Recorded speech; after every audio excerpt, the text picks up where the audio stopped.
نحمدہ ونصلی ونسلم علی رسولہ الکریم اما بعد فاعوذ باللہ من الشیطان الرجیم بسم اللہ الرحمن الرحیم انا نحن نزلنا الذکر و انا لہ لحافظون، بے شک ہم نے ہی اس ذکر کو نازل فرمایا ہے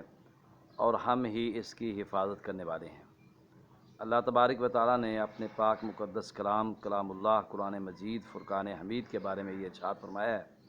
کہ بے شک یہ ذکر ہم نے ہی نازل کیا اور ہم ہی اس کی حفاظت کرنے والے ہیں۔ تو آئیے توجہ کیجئے، یہ ذکر اللہ تعالیٰ کا ایک مخصوص ذکر یعنی کلام اللہ،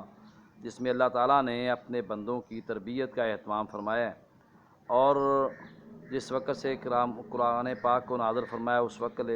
سے لے کر قیامت تک کے آخری فرد کے لیے اللہ تعالیٰ نے کلام اللہ کو بہترین لوگوں کے لیے نہ صرف نمونہ قرار دیا بلکہ قرآن پاک انسان کی ہدایت کا منبع و ماوا ہے۔ انسان کے لیے اللہ تعالیٰ کی جو نا تعلق کے راستوں کو ہموار کرتا ہے۔ تو آئیے قرآن پاک کے حوالے سے آج کل یہ خبریں ہر زبان زد عام ہیں کہ سویڈن کے اندر قرآن پاک کی گستاخی کی گئی، نعوذ باللہ قرآن پاک کو جلایا گیا یا پاؤں کے نیچے روندا گیا۔ اس سے پہلے بھی کئی بار یہ بری حرکت کبھی امریکہ کی ریاستوں میں ہوتی ہے، کبھی ڈنمارک کی ریاستوں میں ہوتی ہے، کبھی اپنا ناروے کے اندر، کبھی ہندوستان کے اندر، دیگر دنیا کے کئی ممالک کے اندر کئی بار یہ عمل پہلے بھی دہرایا جا چکا ہے، جو کہ امت مسلمہ کے دلوں کو انتہائی تکلیف دینے والا عمل ہے، اور اس کے ذریعے امت مسلمہ کے دلوں پہ ایک ضربہ کاری لگتی ہے، جس کی وجہ سے امت مسلمہ سراپا احتجاج ہوتی ہے۔ جس طرح کہ آج کل نہ صرف ملک پاکستان کے طول و عرض میں بلکہ دنیا بھر کے مسلمانان جو ہیں وہ احتجاج کر رہے ہیں، وہ طرح طرح کی اپنی الیکٹرانک اور پرنٹ میڈیا پہ اپنی آواز کو بلند کر رہے ہیں کہ یہ قرآن پاک کی گستاخی کسی بھی صورت میں قبول نہیں ہے۔ تو آئیے دیکھتے یہ ہیں کہ قرآن پاک کی ایسی کون سی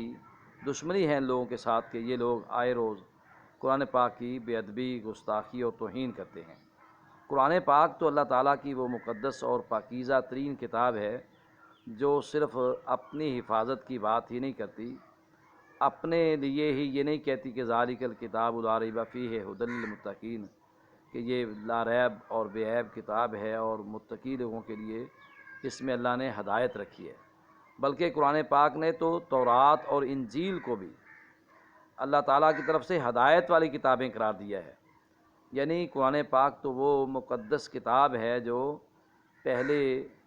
قوموں کے جو قومیں اس وقت قرآن پاک کی گستاخی اور توہین کرنے میں ملوث ہیں،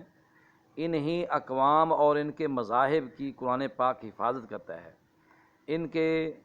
انبیاء اور ان کی کتابوں کی قرآن پاک کی حفاظت کرتا ہے، جیسا کہ قرآن پاک میں اللہ تعالیٰ نے کہا ہے کہ مصدقا لما معکم لتؤمنن بہ ولتنصرنہ۔ رسول اللہ صلی اللہ علیہ وسلم کی تشریف آوری کے بارے میں کہا کہ میرا پیغمبر تو وہ پیغمبر ہے جو تمہاری تصدیق مصدقا لما بینا، مصدقا لما معکم، وہ اس چیز کی تصدیق کرے گا جو تمام انبیاء جو پہلے موجود ہوں گے ان کے پاس ہوگی، یعنی ان کی کتابیں، ان کے صحائف، ان کے وہ اللہ تعالیٰ کی طرف سے بھیجی گئی وحی کی جو احکامات ہیں، قرآن پاک ان کی تصدیق کرتا ہے۔ اور قرآن پاک میں تو انہی مسائل کو اجاگر کیا گیا ہے، انہی مسائل کو واضح کیا گیا ہے، انہی مسائل کی تصدیق اور تحقیق کی گئی ہے جو مسائل پہلے اللہ تعالیٰ نے تورات میں، انجیل اور زبور میں نازل فرمائے تھے۔ دراصل قرآن پاک ان تمام کتابوں کا مجموعہ ہے، اور ان کتابوں کے اندر جو ان اقوام نے رد و بدل کیا تھا، اس رد و بدل کو قرآن پاک نے دوبارہ درست کیا کہ قرآن پاک تو محافظ ہے ان کتابوں کا بھی، قرآن پاک تو محافظ ہے ان قوموں کے انبیاء، اولیاء اور ان کے نیک لوگوں کا بھی۔ دیکھیں اصحاب کہف کا قصہ قرآن نے بیان کیا ہے کہ اصحاب کہف محمد رسول اللہ صلی اللہ علیہ وسلم کے ساتھی تھے یا آپ صلی اللہ علیہ وسلم کے دین کے پیروکار تھے؟ اصحاب کہف تو آپ سے پہلے گزر چکے ہیں۔ تو اتنے احترام کے ساتھ ان کے واقعے کو قرآن پاک نے نقل فرمایا ہے۔ اسی طرح آپ اس سے پیچھے چلیں اور کئی ایک اور اس طرح کے واقعات ہیں۔ حضرت ذوالقرنین علیہ السلام کا واقعہ ہے کہ حضرت ذوالقرنین علیہ السلام رسول اللہ صلی اللہ علیہ وسلم کے امتی تھے،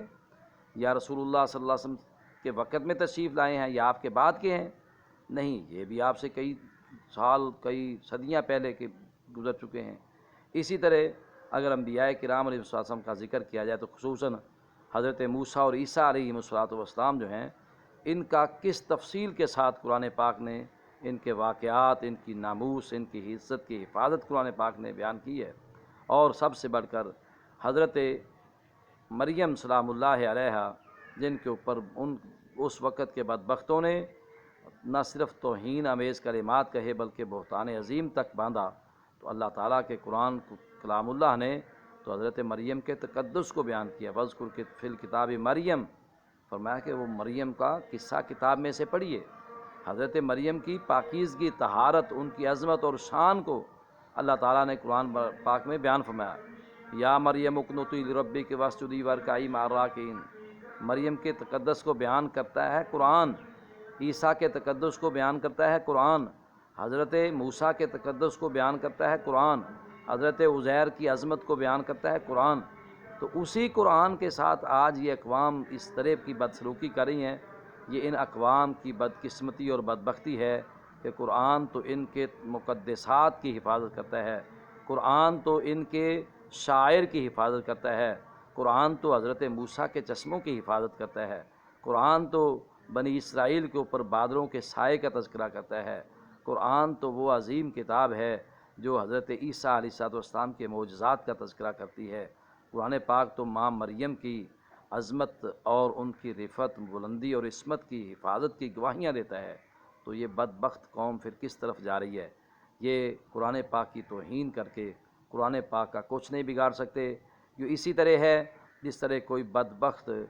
انسان چاند کی طرف منہ کر کے تھوکنا چاہے اور اس کی یہ کوشش ہو کہ میرے تھوک سے چاند کا کچھ نقصان ہو جائے گا، تو یقیناً ہر اہل عقل یہ کہے گا کہ چاند کی طرف منہ اٹھا کے تھوکنے والے کا تھوک واپس اس کے منہ پر پلٹے گا، لیکن چاند کو کچھ نہیں ہوگا۔ اسی طرح ان بدبختوں کی بدبختی، ان کی شقی القلبی، ان کی بدگمانی اور بد ذہنی،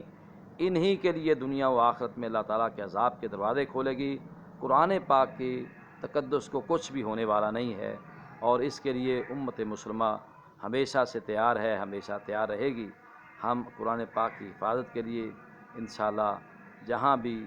اللہ تعالیٰ ہمیں موقع دے گا، امت مسلمہ کھڑی ہے، کھڑی رہے گی۔ ہم اپنی آوازیں بھی بلند کریں گے، ہمیں اپنا مال قربان کرنا پڑا کریں گے، ہمیں اپنی جانیں دینی پڑی تو کریں گے، لیکن ہم قرآن کی حفاظت کے لیے انشاءاللہ ثم انشاءاللہ کسی بھی طرح پیچھے ہٹنے والے نہیں ہیں۔ قرآن پاک کی عظمت، قرآن پاک کی عزت، قرآن پاک کی رفعت و بلندی کے لیے ہم ہر حد تک جانے کے لیے تیار ہیں، لیکن ہم احتجاج کرتے ہیں، ایک قانون کے دائرے کے اندر رہتے ہوئے یہ پیغام دیتے ہیں سویڈن اور اس کی حکومت کو اور دیگر ممالک کو